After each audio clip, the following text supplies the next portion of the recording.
जी महाराज ने जितनी श्रद्धा से पूतना के श्रृंगार का उल्लेख किया है, पूरी भागवत में उतने आनंद से किसी अन्य गोपी के सौंदर्य और श्रृंगार का उल्लेख नहीं किया।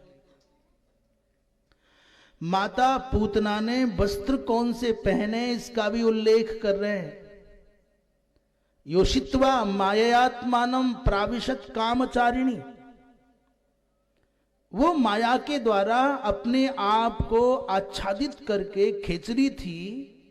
वो पूतना नंद बाबा के आंगन में आई तो फिर कामचारिणी अर्थात अतीब सुंदर स्वरूप धारण कर लिया। सुखदेव जी महाराज कहते हैं गोप्य श्रियम द्रष्टुमिवा गताम पतिम।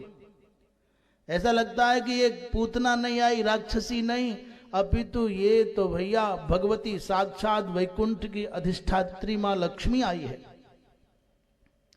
उसके केस बंध की चर्चा कर रहे हैं। ताम केस बंध व्यतिशक्त मल्लिकाम, उसके अन्य अन्य अवयवों की देहावयवों का उल्लेख कर रहे हैं, कुंडलों की चर्चा कर रहे हैं, साटिका की चर्चा कर रहे हैं, उसके चलने की। और पूतना ने एक हाथ में कमल का पुष्प लिया हुआ है। अमंस ताम्भोज करेण रूपिणीम, उसके हाथ में कमल का फूल है तो लगता है कि वो साक्षात लक्ष्मी आई है।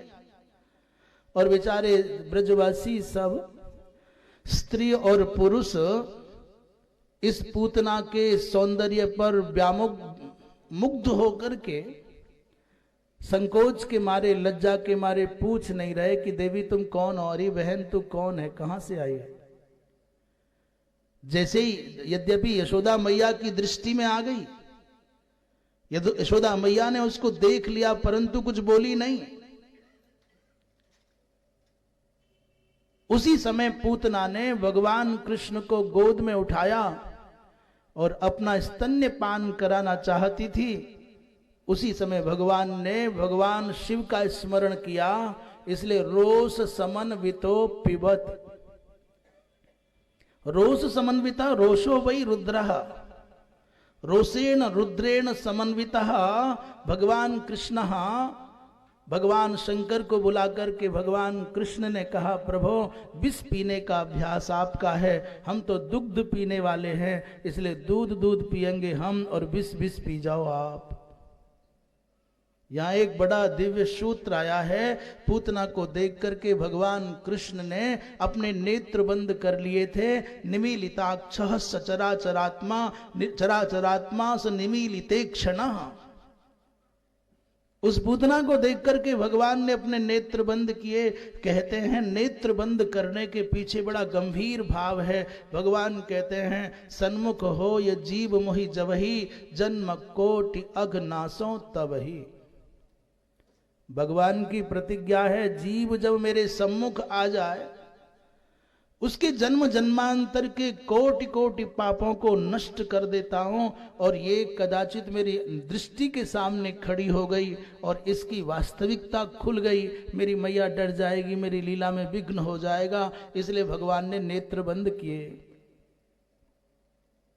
अथवा ये मानिए कि भगवान के नेत्रों ने पूतना के नेत्रों से ये आपस में क्रोध भर के कहा रे मूर्खों, तुम भी नेत्र और हम भी नेत्र, दोनों की जाति एक, परंतु तुम इस दुष्टा का साथ देते हो और हम भगवान कृष्ण के समर्थक हैं। जाओ तुम पापनी की, धर्म विरोधिनी के साथ खड़े हो, इसलिए हम तुमसे बात नहीं करते, तुमको अपनी जाति से बहिष्कृत कर देते हैं। मानो ऐसा सोचते हैं कि भगवान के नेत्रों ने अपने सजाती बंधुओं को, पूतना के नेत्रों को तिरस्कृत करने की भावना से पीठ घुमा ली, इसलिए भगवान के नेत्र बंद हो गए। बड़े बड़े अंतरंग, बड़े बड़े गंभीर, बहुत गहरे गहरे भाव हैं। कहते हैं भगवान कृष्ण के नेत्र बंद होने के पीछे और गंभीर बात है। भगवान सोचते हैं ये आई है भामिनी का रूप धारण करके, पिलाना चाहती है दूध, तो मातृभाव भी मन में है और इसके मन में हिंसा है, पाप है, कुटिलता है। ये विष लगा करके आई है, मारना चाहती है, तो क्या करूं? इसको कौन सी धात्रुचित माने मात्रोचित माता की जैसी गति देना है कि भामिनी के जैसी गति देना है कि मृत्यु की भावना से आई है तो जो जिस भाव से मुझको भजता है उस भाव से उसका भजन करना है, ये विचार करने के लिए भगवान ने नेत्र बंद किए। अस्तु, चाहे जो भाव रहा हो, भगवान ने नेत्र बंद किए, पूतना के स्तन्य का पान करने लगे और जैसे ही प्रगाढ़ बड़े कस के दोनों हाथों से उसका दुग्ध पान करते, उसी समय उसका प्राणांत हो गया।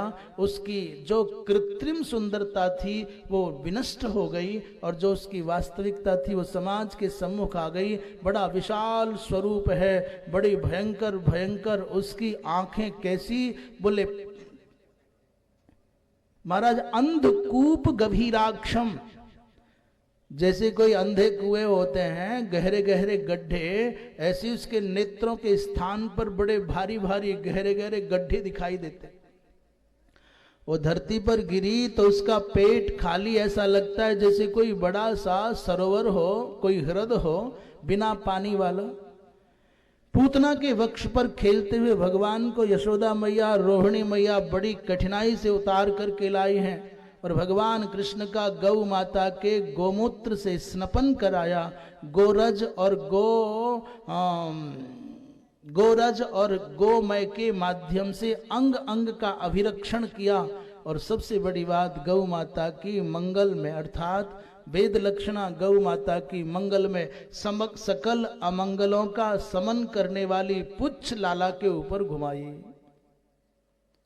और मैया एक एक भगवान के नाम का उल्लेख करती जा रही और भगवान कृष्ण के अभिरक्षण का विधान पालन करती जा रही। तब तक नंद बाबा लौट आए और नंद बाबा ने वसुदेव जी महाराज की वाणी को सत्य सिद्ध होते देखा तो कहने लगे, रे भैया हमको तो लगता है कि वसुदेव कोई ऋषि है, कोई महात्मा है। भला बताओ मथुरा में इतनी दूर बैठ करके उस महापुरुष को कैसे पता चल गया कि व्रजमंडल में मेरे गोकुल में इतनी भयंकर दुर्घटना घटवे वाली है, ये तो कोई महात्मा है। नूनम बतर्षि संजाता। सब ब्रजवासियों ने मिलकर के पूतना के अंग अंग को विच्छेदित किया और चंदन की लकड़ी के माध्यम से चिता बनाई और उसका अंतिम संस्कार कर रहे हैं। सुखदेव जी महाराज कहते हैं, राजन ये कितनी पुण्यवती होगी पूतना जिसका अंतिम संस्कार ब्रजवासी भगवान के पार्षद भगवान के भक्त अपने हाथों से करते हैं।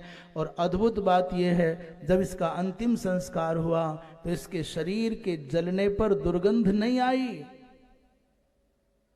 पूतना के अंतिम संस्कार की वेला में उसके शरीर के दग्ध होने पर दुर्गंध नहीं आई, अपितु सुगंध आई। उसका उत्तर भी सुखदेव जी महाराज स्वयं देते हैं, जिसका दूध भगवान, जिसने भगवान को अपने अंक में खिलाया हो, जिसने अपना दुग्ध पान कराया हो, जिसके अंक में भगवान खेले हो, महाराज उसके जीवन में भला कोई दुर्गंध रह सकती है क्या? भगवान जिसका कोई भी किसी भी प्रकार से भगवान जिसको स्वीकार कर लें, जिसको अंगीकार कर लें, भगवान जिसकी सेवा स्वीकार कर लें, भला उसके जीवन में कोई दुर्गंध रहेगी, कोई दुर्गुण रहेगा, कोई दुर्व्यसन रहेगा? अरे बाबा, भगवान के भक्त भी किसी को अंगीकार कर लेते हैं तो उसके जीवन में भी परिष्कार हो जाता है। तो ये तो साक्षात प्रभु हैं। इसीलिए श्री सुखदेव जी महाराज पूतना मैया के सौंदर्य का वर्णन करते हुए बड़े आनंद में थे और जब कथा संपन्न हो गई तो कह रहे हैं, जो पूतना मोक्ष की कथा को श्रद्धा पूर्वक सुनता है, शृणुयात् श्रद्धया मर्त्यो गोविंदे लभते रतिम। इस पूतना मोक्ष की कथा को सुनकर श्रद्धा पूर्वक सुनने वाले की भगवान गोविंद के चरणारविंद में महाराज रति हो जाती है। पूछा, भाई ऐसी क्या विशेष बात है, क्यों तो सुखदेव जी महाराज इस पूतना के श्रृंगार का उल्लेख करते हैं और क्यों फलश्रुति में इतनी बड़ी घोषणा करते हैं? बोले, सुखदेव जी से पूछा किसी ने, बाबा आपको पूतना में ऐसा क्या भाया कि इतनी बड़ी बड़ी बात कह गए? सुखदेव जी ने कहा, भाई हमको कुछ पता नहीं श्रृंगार कैसा था, हमको तो मात्र ये पता है कि पूतना ने अपने आप को सजाया किस लिए।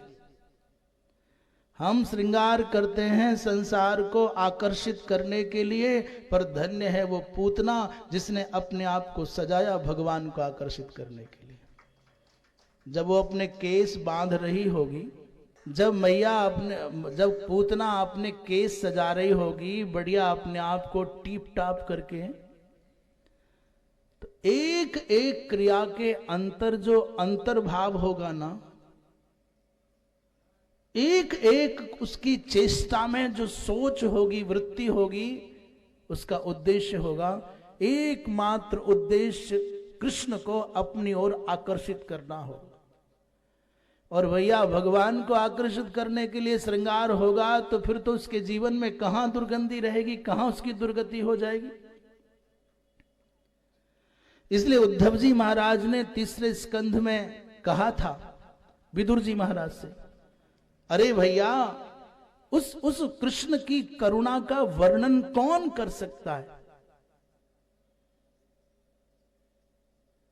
अपने स्तनों पर कालकूट विष लगा करके आई, जिघांसया पाये दप्य साध्वी और लेभे गतिम धात्रिचिताम ततोन्यम कंबा दयालुम शरणम ब्रजेमा।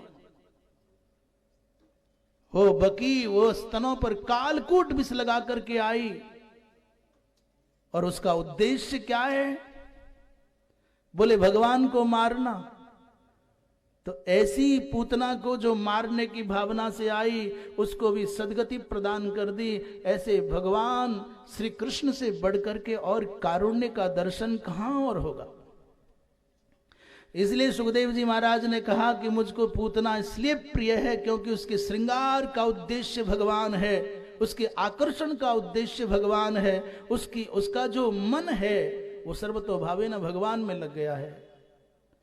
हम भी आप भी संसार के स्तर पर जैसा भी जीवन जीते हैं, हमारी जीवन शैली चाहे जो हो, पर हमारे जीने का उद्देश्य प्रभु हो जाए, हमारे श्रृंगार का उद्देश्य प्रभु हो जाए।